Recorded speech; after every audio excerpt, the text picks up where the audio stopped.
Hello and welcome to the Feck It Fun, Fabulous and Free Eating Disorder Recovery podcast. I'm Helly and I'm here to provide regular bursts of information and inspiration, some neuroscience applicable to eating disorder recovery, perhaps a few rants, but otherwise lots of positivity with a bit of a feck it attitude, some fun and a sprinkling of fabulousness to help everyone find freedom in recovery. Before I jump into this episode, I'm just editing it at the moment, and so I just want to warn you that during this episode you might hear some very strange background noises when I'm talking. I'm actually house sitting for two little dogs at the moment, and I was recording the episode with them running around on a hard floor next to me. And so there's lots of little scratchy noises and funny noises that you will hear in the background. I couldn't be bothered to record the whole episode again, so I'm sorry, and no, it's not me making those noises, it's the dogs. Anyway, let's get into the episode. Hi, and welcome to the Feck It Fun, Fabulous and Free Eating Disorder Recovery podcast with me, Helly Barnes, an eating disorder recovery coach. Today's episode is about turning fear when you're in eating disorder recovery, which, let's face it, fear is a regular thing that will show up when you're in recovery. Turning that fear into excitement so that you're turning your interpretation of the fearful situation that you're experiencing into something else entirely. Something that is a lot more positive and beneficial for you in terms of making recovery progress. So there's a neuroscientist called Lisa Feldman Barrett who's done a lot of work into emotions in recent years and into how our brain and body create emotions. And essentially her research is finding that most of the emotions we experience are based on what's happening in our body. So they're based on our heart rate, our breathing, and our physical sensations. And then the emotions come from the prediction or the best guess that our brain makes about those physical changes and its guess of what is actually causing them, based on what's happening in our outside world, to decide how it will interpret it and present it to us and what emotions to then attribute to it. So perhaps an example of this is if you experience discomfort in your stomach. Your brain might interpret it as hunger, it might interpret it as anxiety, or it might even interpret it as butterflies related to a new romantic partner in your life. It's all exactly the same physical sensation that you are experiencing, but how you emotionally react to it, or what your brain tells you to believe about it, comes down to what your brain interprets to be the cause of it in that given moment. So the brain is going to predict what's causing that physical change based on what it knows from our past and what's happening around us now, to work out what it's likely to be causing this change in this moment. It's just going to put on its best guess about that. Effectively then, if our brains are creating this emotional reaction in this way based on its subconscious interpretation, surely it's possible to change the interpretation our brain is putting on a situation and the interpretation the brain is putting onto the physical response that's coming from the body in that moment to an interpretation that's a lot more helpful for recovery and a lot more helpful for your future. And okay, yes, it's not easy to do this. It does take practice. These interpretations or guesses that the brain makes about what's happening physically within the body and the emotions it's going to apply to it do happen at a subconscious level. So it's not something that you can quickly decide to do and that's it, done.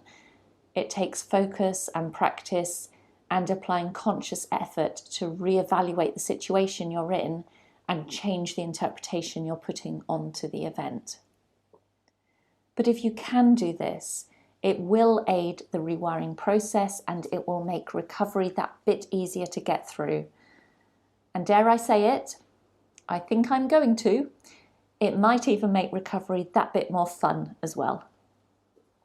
And this is a technique that I used in my recovery on more than one occasion. unknowingly, in fact, at the time. As I was facing the fear that repeatedly came up with recovery, it was managing to change how I was feeling in that moment, or change my interpretation of what was happening in my body at that moment, from being absolutely terrified and wanting to run away to an okay, I'm pumped up, I'm excited, and I'm ready to attack mode. And I wrote a blog post about that on my recovery blog, which is recoveringnomad.com. And the post is still there if you do want to read it.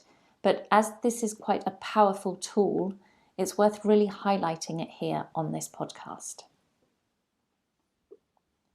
So just to get a bit more into the biology for a moment then, when you're in a situation in which the brain has perceived there to be a high threat, such as happens very regularly in eating disorder recovery, unfortunately, the brain releases adrenaline and cortisol in a surge, which leaves the brain incapable of much rational thought.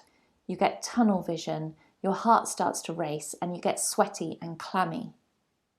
And I'm sure that you know all these symptoms all too well if you have an eating disorder and you've had to face any situations that create that instant response. Usually situations around food or not being able to be as active as you might want to be.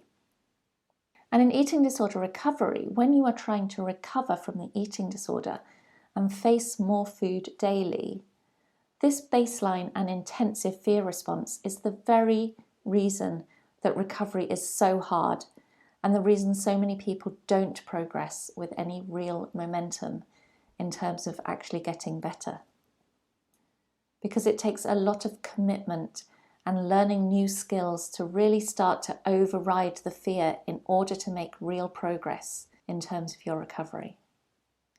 But as I say, if it's the same physical response that's happening in your body when you are excited and aroused to when you are frightened, and it's just the interpretation being placed on it that differs, so that when you're excited, the brain has interpreted it differently, so that you don't feel fear in those situations and you feel pumped up and hyper instead, then surely if when you're feeling the same symptoms and interpreting them as fear, you can change that interpretation to something different, excitement, then that is going to completely change how you approach the recovery-based situation and really help you move into it.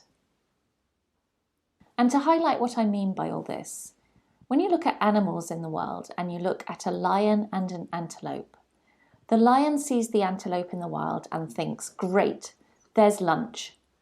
The antelope sees the lion approach and thinks, shit, I'm about to be eaten. The antelope now goes into a fear response. He is preparing to run for his life. He develops tunnel vision and is forgetting anything other than survival.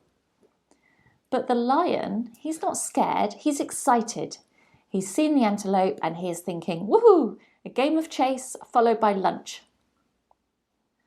But looking at the physiology in these two animals, it's exactly the same. They both have adrenaline and cortisol pumping to make their hearts beat faster, to make their brains focused on what they are trying to achieve, and to keep their muscles moving and running. There is absolutely no physiological difference. It's just that one animal is terrified and one animal is excited.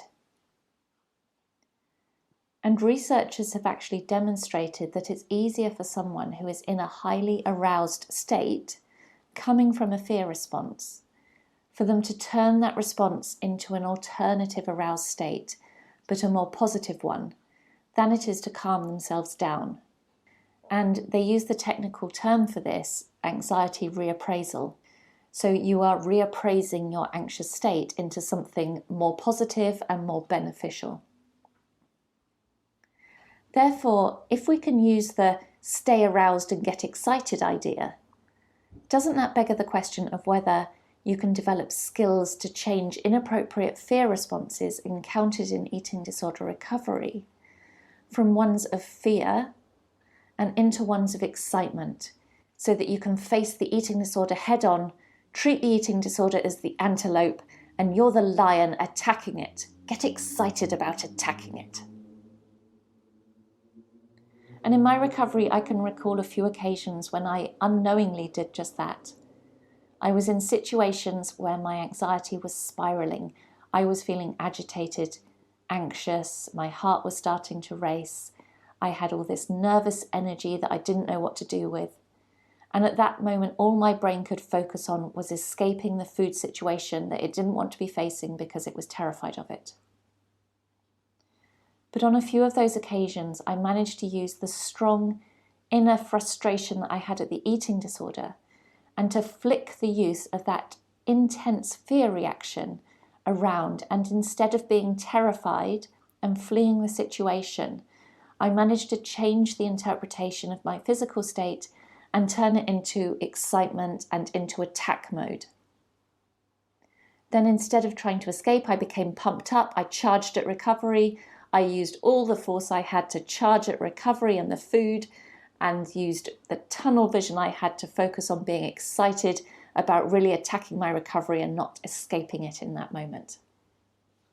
So for you in recovery, when you can feel yourself getting jittery and anxious and clammy, and you can feel your heart rate increase and all you're thinking is, I need to retreat from the situation, just try to stop for a moment and instead interpret those physical symptoms you're getting into excitement at the fact you are facing this illness head on. Tell yourself this reaction is excitement. I am pumped up to be doing recovery and I am actively charging at my recovery with full intent. Be excited about the fact that you are recovering and excited to be eating donuts. Recognize this physical state you're in as an incredible opportunity to kick the illness hard where it hurts. If you can use that high energy from the aroused state your body is in to go at those donuts and eat as many as you can, enjoying them and just knowing that as you do so, your brain will be learning that this situation is not something to interpret as a fear situation in the future, but it will be learning that these recovery situations are things to interpret as exciting, positive, and good, and things to seek out chances to keep doing in your future as well. So hopefully that's given you a little something to think about for today and how you can apply it in your recovery. Change those anxious states into something more positive and something more exciting. Remember the phrase, stay aroused and get excited, and keep being that lion, pumped up and ready to chase down that pesky eating disorder. Hunt it and kill it. Kill it with food. I'm Helly. I'm an eating disorder recovery coach. If you want to know more about me or my coaching, find me on hellybarnes.com. And otherwise, I will speak to you again very soon. Bye-bye. Thank you for listening to the Feck It Fun, Fabulous and Free Eating Disorder Recovery podcast. Don't forget, eating disorder recovery doesn't have to be boring and doesn't have to be serious. Now go and grab yourself some food and have a fabulous rest of the day.